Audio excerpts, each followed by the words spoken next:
ഞാൻ 4 കോഴിമുട്ട പുഴുങ്ങിയതാണ്. എന്നിട്ട് ഇതുപോലെ ഞാൻ കഷ്ണങ്ങളാക്കി റൗണ്ടാക്കി കട്ട് ചെയ്തിട്ട് മാറ്റി വെച്ചിരിക്കുകയാണ്.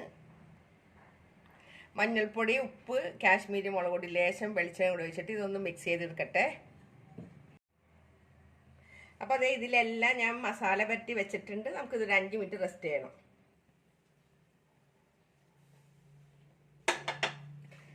പാൻ വെച്ചിട്ടുണ്ട്. ഇതിലേക്ക് നമുക്ക് കുറച്ച് വെളിച്ചെണ്ണ ഒഴിച്ച് കൊടുക്കണം.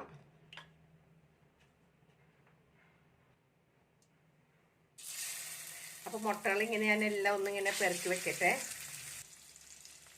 അപ്പോൾ ഇതെല്ലാം ഇട്ടിട്ടുണ്ട് കേട്ടോ. അപ്പോൾ ഒരു സൈഡ് ഞാൻ മറിച്ചിട്ടിട്ടുണ്ട്.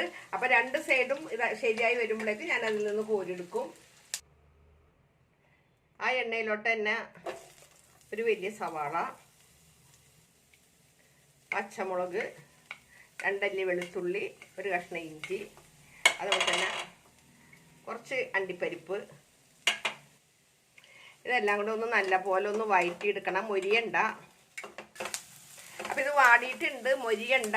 അപ്പോൾ ഇതൊന്ന് ഇതിൽ നിന്ന് ചൂടാറാൻ വേണ്ടി മാറ്റി വയ്ക്കാം. അപ്പോൾ വാട്ടി സവാളയിലോട്ട് നമുക്ക് മിക്സിയുടെ ജാറിലോട്ട് ഇട്ട് കൊടുക്കാം. കുറച്ച് മല്ലിയില, അതുപോലെ തന്നെ ഒത്തിരി പുളിയില്ലാത്ത തൈര് കുറച്ച് ഒഴിച്ച് കൊടുക്കണം. ഇതെല്ലാം കൂടി ഞാൻ ഒന്ന് അരച്ചിട്ട് വരട്ടെ. അപ്പോൾ പാൻ കഴുകി വേറെ ഇത് വെച്ചിട്ടുണ്ട്. ഇതിലോട്ട് നമുക്ക് ഇതേ അരച്ചുണ്ടെന്ന ഇതിലോട്ട് ചേർത്ത് കൊടുക്കാം. ഇത് നല്ലപോലെ ഒന്ന് ഇതിൽ കിടന്നിട്ട് ഒന്ന് മൊരിഞ്ഞ് വരണം.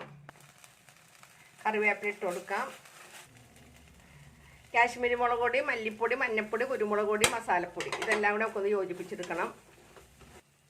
ആ മിക്സിയുടെ ജാർ കഴുകിയ വെള്ളം ഇതിലോട്ട് ഒഴിച്ച് കൊടുക്കുന്നുണ്ട്. പാകത്തിനുള്ള ഉപ്പിട്ട് കൊടുത്തിട്ട് നമുക്കിതൊന്ന് അടച്ച് വയ്ക്കാം. അപ്പോൾ നമ്മുടെ അരപ്പൂട നല്ലപോലെ റെഡി ആയിട്ടുണ്ട്. ഇതിലോട്ട് നമുക്ക് ഈ മുട്ട ഒന്ന് ഇതിലോട്ട് ഇട്ട് കൊടുക്കാം. ഇതിലോട്ട് നമുക്ക് കുറച്ച് തേങ്ങാപ്പാൽ അങ്ങോട്ട് ഒഴിച്ച് കൊടുക്കണം. ഇനി ഫ്രഷ് ക്രീം ഒഴിക്കണമെങ്കിൽ അങ്ങനെ ഒഴിച്ച് കൊടുക്കാം. അതേപോലെ തന്നെ കുറച്ച് മല്ലിയില കൂടെ അങ്ങോട്ട് തൂക്കി കൊടുക്കണം.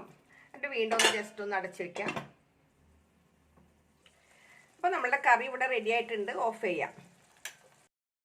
ഈ മുട്ട കൊണ്ടുള്ള കിടിലൻ റെസിപ്പി എല്ലാവർക്കും ഇഷ്ടപ്പെട്ട് കാണുമെന്നുള്ളൊരു വിശ്വാസം. അപ്പോൾ ഇത് ഇഷ്ടപ്പെട്ടാൽ ഒന്ന് ഷെയർ ചെയ്യുക, ലൈക്ക് ചെയ്യുക, സബ്സ്ക്രൈബ് ചെയ്യുക.